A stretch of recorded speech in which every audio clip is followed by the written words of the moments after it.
Good evening students, मैं doctor उपासना शर्मा आप सभी का फिर से अपने यूट्यूब चैनल पे स्वागत करती हूँ।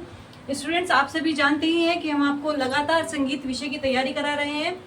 संगीत विषय में विभिन्न प्रतियोगिता परीक्षा TGT, PGT, KVS, DSSS, NVS आदि की प्रतियोगिता परीक्षाओं की तैयारी का फुल सिलेबस, फुल टॉपिक की फुल एक्सप्लेनेशंस आपको हमारे चैनल पर मिल जाएगी। तो जो भी विद्यार्थी संगीत से जुड़ा हुआ है, संगीत पे अपना करियर बनाना चाहता है, हमारे चैनल को सब्सक्राइब करिए और फुल एक्सप्लेनेशन के साथ जितने भी टॉपिक आपके सिलेबस में दिए गए हैं प्रतियोगिता परीक्षाओं के, सभी आपको हमारी प्ले लिस्ट में मिल जाएंगे। तो इसी श्रृंखला में बच्चों आज हम कर रहे हैं अपनी क्लास 28। इससे पहले 27 क्लासेस हो चुकी हैं, तो आप सभी उनको देख सकते हैं हमारे चैनल पर आकर के, प्ले लिस्ट में जाकर के। 28 क्लास में हम आज कर रहे हैं बच्चों वर्ण। ठीक है, तो वर्ण क्या है, वर्ण के कितने प्रकार हैं। देखने में बहुत छोटा टॉपिक लगता है क्योंकि शुरू से ही पढ़ते आ रहे हैं जो भी संगीत का स्टूडेंट है बच्चों, लेकिन इससे संबंधित टीजीटी और एलटी ग्रेड में क्वेश्चन काफ़ी बनते हैं। तो आप इसको बिल्कुल अच्छे से समझ लीजिए कि इस तरह के जो टॉपिक है इनसे हमारी गलती ना हो पाए, क्योंकि ऐसे क्वेश्चन को ही अधिकतर हम जो इजी क्वेश्चन होते हैं उनको गलत करते हैं। तो आप इसको अच्छे से समझ लीजिए वर्ण क्या है। तो वर्ण की एक साधारण परिभाषा अगर बताएं तो गाने की क्रिया को या गाने के तरीके को, गाने के अलग अलग तरीके हैं, वर्ण में बताए गए हैं कितने तरीके हैं, उन तरीकों को वर्ण कहा जाता है। यानी कि कोई भी गाने की क्रिया ली, उसमें अलग अलग तरीके डाल दिए वर्ण के द्वारा, तो वो क्या कहलाया गया, वर्ण कहलाया गया। इसी प्रकार मतंग मुनि, जिनकी पुस्तक बृहददेशी है, उन्होंने वर्ण की परिभाषा इस प्रकार से दी है, वर्ण शब्देन गान मुच्यते। तो कई बार इस तरह से पूछ लिया जाता है कि बताइए वर्ण शब्देन गान मुच्यते ये किसने कहा है या किसने अपनी पुस्तक में इसको दर्शाया है वर्ण के बारे में। तो किसने कहा है, मतंग मुनि ने। मतंग मुनि ने अपनी पुस्तक बृहददेशी में कहा है वर्ण शब्देन गान मुच्यते, अर्थात गान के प्रसंग में गीत के पदों को लेकर विविध स्वर गुच्छों से सजाने की क्रिया वर्ण कहलाती है। गान के प्रसंग में गीत के पदों को लेकर विविध स्वर गुच्छों से, तरह तरह के स्वर गुच्छ बना लेंगे, स्वर समूह बना लेंगे, उससे जब हम सजाते हैं, उससे हम गाने को सजाते हैं, तो वो हमारी वर्ण की क्रिया कहलाती है। ठीक है, जो हमारे स्वर बने हुए हैं, हमारे स्वर तो 7 ही हैं, 7 शुद्ध स्वर हैं और 5 हमारे विकृत स्वर हैं। इन्हीं स्वरों को अलग अलग तरह से स्वर समूह बना करके जो गाने की क्रिया बनती है वो क्या कहलाती है, हमारी वर्ण कहलाती है। इसी तरह अगर दूसरे शब्दों में एक ऐसी परिभाषा जो समझ में आ जाए उसको हम करें, तो गाते बजाते समय स्वरों के प्रयोग से आवाज को जो चाल मिलती है वह वर्ण कहलाती है। स्वरों के प्रयोग से आवाज को एक तरह की चाल मिलती है, कि चाल से मतलब है कि कोई स्वर गुच्छा हमने ऐसे बना लिया, विलंबित लय में बना लिया, कोई स्वर गुच्छा हमने तेज लय में बना लिया, अलग अलग तरह की चाल इसमें मिलती है, तो वो क्या कहलाती है, हमारी वर्ण कहलाती है। वर्ण की परिभाषा आपको समझ में आ गई कि गाने के तरीके को या गाने की क्रिया को या गाने की क्रिया में विविध स्वर गुच्छों को एक साथ गाने बजाने को क्या कहते हैं, वर्ण कहते हैं। तो वर्ण की परिभाषा बच्चों इस तरह से है। अब पढ़ लेते हैं वर्ण के प्रकार। वर्ण के प्रकार बच्चों आपको जानना बहुत जरूरी है, क्योंकि वर्ण के प्रकार में से क्वेश्चंस काफी बनते हैं। हमारे BA फर्स्ट सेम के सिलेबस में भी वर्ण है, तो जो भी स्टूडेंट BA फर्स्ट सेम कर रहा है या प्रभाकर कर रहा है वो भी इस वीडियो को के माध्यम से वर्ण को समझ सकता है। इसके अतिरिक्त BA फर्स्ट सेम के हमने स्वर, श्रुति, नाद, इससे संबंधित भी हमने काफ़ी टॉपिक कराए हैं, तो आप उनको भी जाकर के देख सकते हैं। प्रतियोगिता परीक्षा वालों के लिए तो ये ज़रूरी है ही, और उसके साथ साथ हमारी जो सिंपल अपनी योग्यता पूरी कर रहे हैं, क्राइटेरिया पूरी कर रहे हैं प्रतियोगिता परीक्षा के लिए, वो भी इनको पढ़ सकते हैं। ठीक है, तो हम जान लेते हैं वर्ण के प्रकार। वर्ण के कितने प्रकार हैं, सबसे पहले तो यही जान लीजिए, वर्ण के 4 प्रकार हैं। कितने प्रकार हैं, 4 प्रकार हैं। कौन कौन से प्रकार हैं, स्थायी वर्ण, आरोही वर्ण, नंबर 1 स्थायी वर्ण, दूसरा आरोही वर्ण, तीसरा अवरोही वर्ण और चौथा आपका संचारी वर्ण। तो आपको वर्ण के चारों प्रकार याद रखने हैं। ठीक है, स्थायी वर्ण, आरोही वर्ण, अवरोही वर्ण और संचारी वर्ण। स्थायी, आरोही, अवरोही से तो आप समझ रहे होंगे कि इनका स्वरों का असेंडिंग और डिसेंडिंग ऑर्डर होगा, और स्थायी और संचारी से कुछ समझ में आ रहा होगा, उनको हम फुल डेफिनेशन आपको करा देते हैं। स्थायी वर्ण कई बार पूछा भी गया है, तो आप इसको अच्छे से कर लेंगे।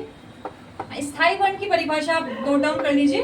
जो स्टूडेंट एलटी ग्रेड की भी तैयारी कर रहे हैं वो इन टॉपिक को अच्छे से कवर करिए, क्योंकि जो लघुत्तरीय क्वेश्चन बनेंगे इस तरह से ही बनेंगे। श्रुति क्या है, श्रुति के बारे में समझाइए। स्वर क्या है, स्वर के प्रकार बताइए। वर्ण क्या है, वर्ण के प्रकार बताइए। तो उसमें आपको लिखना पड़ेगा। मेंस एग्जाम जब आप देंगे तो लिखना पड़ेगा। तो उसके लिए आप अपना अभी से नोट्स बनाते जाइए, थ्योरी बनाते जाइए और उनको लिखते जाइए, ठीक है। तो स्थायी वर्ण की अगर हम बात करें, इसमें आएगा किसी भी एक स्वर को, किसी भी एक स्वर को बार बार गाने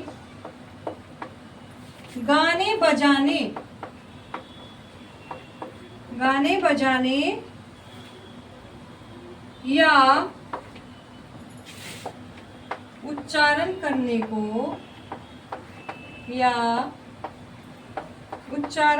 को स्थायी वर्ण कहते हैं, ठीक है। अर्थात एक ही स्वर को बार बार बोलने को ठहर के बोलने को, एक ही स्वर को हम बार बार रिपीट कर रहे हैं तो वो कौन सा हमारा वर्ण बन जाएगा, स्थायी वर्ण बन जाएगा। 4 हमारे वर्ण है, तो स्थायी वर्ण की यही पहचान है कि एक स्वर को हम बार बार बोल रहे हैं। बच्चों, इससे पहले हमने आपको एक तान टॉपिक भी कराया था। तान विभिन्न प्रकार की होती हैं, जैसे कि सपाट तान, सरोग तान, कूट तान। तो उसमें भी एक ऐसी तान है कि कौन सी तान है वो आप मुझे कमेंट में उसका आंसर करेंगे कि एक स्वर को जब हम बार बार रिपीट करते हैं तो वो कौन सी तान बन जाती है। एक स्वर को हम जब बार बार रिपीट करते हैं तो वो कौन सी तान बन जाती है। स्थायी वर्ण की तरह ही है, तो आप मुझे कमेंट बॉक्स में बताएंगे कौन सी तान है वो, ठीक है बच्चों। तो एक ही स्वर को जब हम बार बार बोल रहे हैं, जैसे उदाहरण कोई भी ले लेते हैं, जैसे कि सा सा रे रे गा गा। एक ही स्वर को हम बार बार रिपीट कर रहे हैं, बार बार ठहर के बोल रहे हैं, तो वो हमारा क्या बन गया है, स्थायी वर्ण। कई बार पूछ लिया जाता है कि बताइए सा सा रे गा गा मा मा ये कौन सा वर्ण है ना। या एक ही स्वर को बार बार बजाने को या उच्चारण करने को कौन सा वर्ण कहलाता है, या वर्ण के कितने प्रकार है, या गाने की क्रिया को क्या कहते हैं। इस तरह के क्वेश्चन में छोटे छोटे बनते हैं, तो आपको इसको बिल्कुल याद रखना है, क्योंकि जो परिभाषाएं म्यूजिक में है, जैसे कि स्वर है, श्रुति है कि ऐसी ध्वनि जिसे सुनने में मन प्रसन्न हो जाए, या नाद है, सबकी एक जैसी सी ही डेफिनेशन बनती है। तो हमें किसका क्या आंसर करना है, ये आप जब उसको डीपली पढ़ेंगे जब भी आपको चीज़ें समझ में आएंगी। तो स्टूडेंट, आप बिल्कुल हमारी क्लास में बने रहिए। हमारी लाइव क्लास 8 बजे होती है, जिसमें हम इंपॉर्टेंट क्वेश्चन सीरीज कराते हैं। रोज लाइव क्लास होती है, आप हमारी लाइव क्लास से भी जुड़िए। इसके साथ साथ हर संडे शाम को 9 बजे टेलीग्राम ग्रुप पर आपको एक लिंक भेजा जाता है, जिसमें हम फ्री टेस्ट सीरीज कराते हैं। जो भी उस वीक में हमने टॉपिक कराए हैं उससे संबंधित क्वेश्चन आपसे पूछे जाते हैं। तो जो भी स्टूडेंट टेस्ट को अटेम्प्ट करना चाहता है वो भी हमारी टेलीग्राम ग्रुप से जुड़ जाए। टेलीग्राम लिंक आपको हमारे चैनल के पोस्ट सेक्शन में मिल जाएगा और डिस्क्रिप्शन में भी मिल जाएगा, ठीक है स्टूडेंट्स। अब हम नेक्स्ट बात करते हैं आरोही वर्ण की। स्टूडेंट, नेक्स्ट वर्ण है हमारा आरोही वर्ण। तो आरोही वर्ण को हम समझ लेते हैं। आरोही वर्ण क्या है, ठीक है स्टूडेंट्स। सभी नोट डाउन करते चलिए। और जो लाइव क्लासेस हम ले रहे हैं उसमें इंपॉर्टेंट क्वेश्चन सीरीज करा रहे हैं, और ये सभी आपको बिल्कुल फ्री ऑफ कॉस्ट मिल रहा है। किसी भी तरह का कोई भी पेमेंट आपसे नहीं लिया जाएगा, किसी भी तरह का। फर्स्ट है आपको आरोही वर्ण। इसमें बस आपका ही फायदा है, क्योंकि जब कोई भी पेमेंट आपसे नहीं लिया जा रहा है तो आप चैनल को सब्सक्राइब कर लीजिए और हमारे टेलीग्राम ग्रुप से भी जुड़ जाइए। कोई नुकसान तो किसी का कुछ है ही नहीं। तो बस आपको क्या करना है, अगर कोई पढ़ने वाला है, संगीत में आगे जाना चाहता है, तो वो जरूर हमारे चैनल को देखेगा और जरूर सब्सक्राइब करेगा। चलिए नेक्स्ट, आरोही वर्ण की अगर बात करते हैं तो षडज स्वर से निषाद की ओर स्वरों को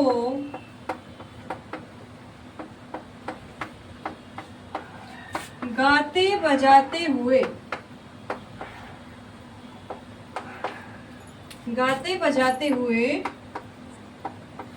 जाने को आरोही वर्ण कहते हैं। ठीक है, आरोही वर्ण आप जानते भी होंगे, हम राग में, हर राग में आरोह अवरोह करते हैं। आरोह का मतलब है यानी कि नीचे के स्वरों से ऊपर को जाने की क्रिया। तो इसी तरह वर्ण है आरोही वर्ण, जिसमें हम नीचे के स्वरों से ऊपर के स्वरों तक जाते हैं, है ना।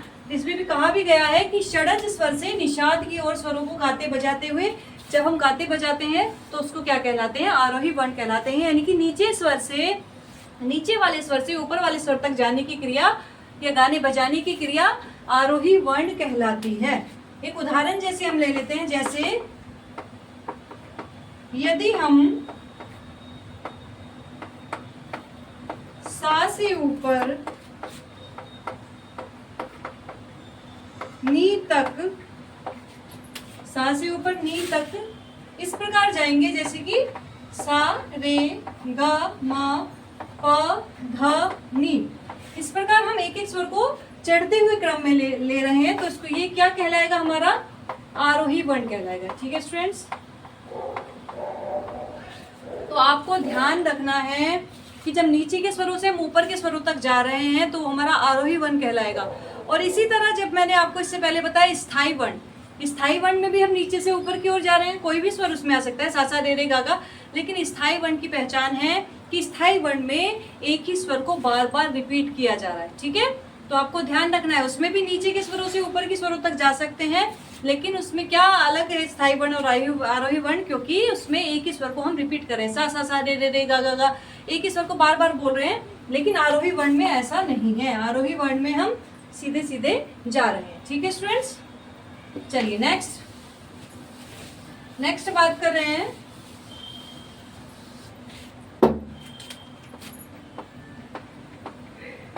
अवरोही वर्ण। नेक्स्ट है अवरोही वर्ण।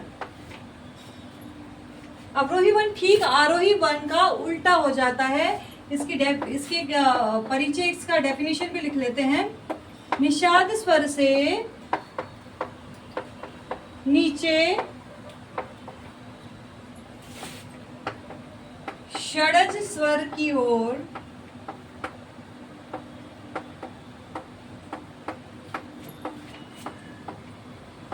स्वरों को गाते बजाते हुए वापस आने को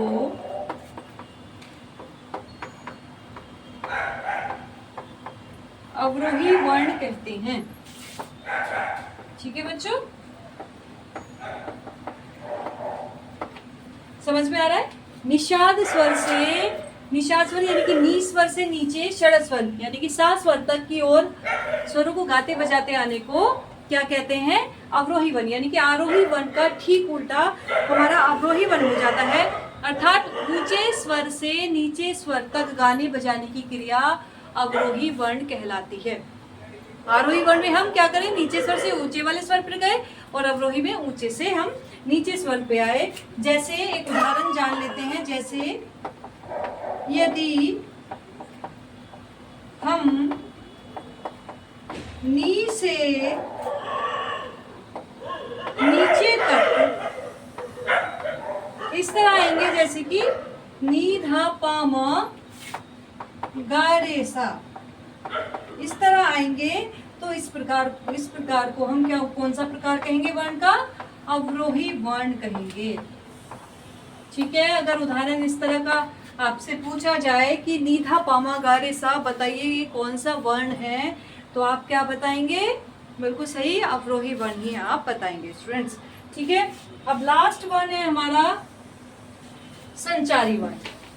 लास्ट वर्ण संचारी वर्ण आपने समझ लिया, वर्ण की परिभाषा समझ ली, वर्ण के प्रकार पे हम चल रहे हैं, और वर्ण के प्रकार में हमारा 4 प्रकार है संचारी वर्ण। कौन सा है, संचारी वर्ण। संचारी वर्ण में क्या होता है बच्चों, स्थाई, आरोही और अवरोही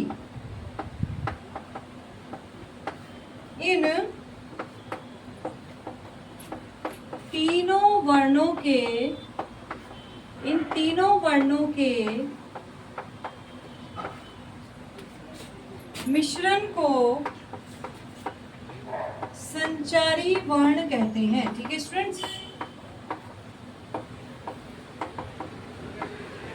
अर्थात ऐसी रचना, गाने बजाने की एक ऐसी रचना जिसमें तीनों वर्णों का समावेश हो जाए, स्थायी वर्ण भी आ जाए, आरोही वर्ण भी आ जाए और अवरोही वर्ण भी आ जाए, तो वो क्या कहला जाता है? संचारी वर्ण कहला जाता है। अब इस प्रकार की रचना कैसे बनेगी कि एक स्थायी वर्ण यानी कि स्वरों को एक बार बार रिपीट भी किया जाए, नीचे के स्वरों से ऊपर स्वरों तक भी जाया जाए और ऊपर के स्वरों से नीचे स्वरों तक भी आया जाए, तब वो हमारा संचारी वर्ण बन जाएगा। यानी कि तीनों, इससे पहले जो हमारे तीनों वर्ण थे उन तीनों का मिश्रण ही संचारी वर्ण कहलाता है। और इन तीनों वर्णों की उलट पुलट रचना ही हमारी, इस तरह से पूछ लिया जाए कि तीनों वर्णों की उलट पुलट रचना कौन सा वर्ण कहलाता है, तीनों वर्णों का मिश्रण कौन सा कहलाता है, या आपको उदाहरण में दे दिया जाए कि सा सा रे रे सारे गामा नीधा पामा गा रे सा, कौन सा ये आपका वर्ण है, तो आप बता देंगे संचारी वर्ण है। ठीक है स्टूडेंट्स, तो इसको हम एक तरह से उदाहरण जैसे जान लेते हैं। जैसे सा सा रे रे गा गा मा मा पा धा नी धा पा मा ग रे सा। ठीक है, अब इसमें हम सा सा रे रे गा गा यानी कि स्थायी वर्ण आ गया मामा, पाधानी यानी कि स्वरों का चढ़ता क्रम आ गया और उतरता हुआ क्रम धापा मा गा रे सा। तो तीनों वर्णों का संयोग जिसमें मिश्रण हो जाएगा वो हमारा संचारी वर्ण कहलाएगा। संचारी वर्ण में क्या होता है कि इसमें कभी स्वर ऊपर चढ़ता है, कभी स्वर नीचे उतरता है और कभी स्वर को बार बार प्रयोग किया जाता है, तो हमारा संचारी वर्ण कहलाता है। ठीक है, तो किसी भी गायन शैली में हम वर्ण का अधिकतर प्रयोग करते ही हैं और चारों वर्ण ही उसमें शामिल होते हैं। अगर हम चारों वर्णों को शामिल करेंगे तो बहुत अच्छा वो गायन हमारा बन जाता है, क्योंकि ये गायन का एक तरीका है, गायन की एक क्रिया है। अलग अलग क्रिया, अलग अलग तरीके को हम प्रयोग करते हैं तो उसमें गायन में क्या है, मधुरता बढ़ती है और सामने वाले श्रोताओं को भी सुनने में आनंद आता है। ठीक है, तो वर्ण का हमारा बहुत महत्व है। जहाँ एक और राग में स्वरों का महत्व है, उसके साथ साथ वर्ण का भी महत्व है। किसी भी राग का स्वरूप तभी ही मनोरंजक और कर्णप्रिय बन सकता है जब उसमें हम तरह तरह के वर्णों का प्रयोग करें। ठीक है, सिंपल अगर हम गाए चले जाएंगे तो इतना मनोरंजक और इतना कर्णप्रिय वो नहीं होगा, लेकिन हम चारों वर्णों का अगर उसमें यूज करके हम उस चीज को गाएंगे, किसी भी गायन शैली को गाएंगे, तो वो अधिक प्रभावशाली होएगा। ठीक है, तो ये चीजें आप जरूर याद कर लीजिएगा स्टूडेंट्स, क्योंकि ये बार बार एग्जाम में पूछी जाती है। अभी आपका टीसीटी एग्जाम भी आ रहा है, तो आप सभी डट के तैयारी करिए। आप रोज रेगुलर पढ़िए। अगर रेगुलर आप पढ़ते हैं ना स्टूडेंट, तो कोई भी आप एग्जाम निकाल सकते हैं, कोई परेशानी वाली बात नहीं है। हमारे चैनल से आप जुड़े रहिए, मुझसे आपकी जो भी हेल्प हो पाएगी मैं हेल्प कर रही हूँ। और कोई भी आपको हेल्प चाहिए तो आप हमारे टेलीग्राम ग्रुप से जुड़ जाइए। टेलीग्राम ग्रुप में आप मुझे मैसेज कर सकते हैं, पर्सनली मैसेज कर सकते हैं, या फिर आप मुझे पूरा ग्रुप पर मैसेज कर सकते हैं। कुछ भी आपको परेशानी हो आप मुझे कॉल कर सकते हैं, टेलीग्राम पे नंबर पे मैसेज भी कर सकते हैं। Thank you so much. Next video अब जल्दी आएगी और उसमें हम अपनी 29 क्लास लेकर के आएंगे। इससे पहले हमने बहुत महत्वपूर्ण टॉपिक आपको करा दी है, तो आप सभी उनको तैयार कर लीजिएगा। Thank you so much.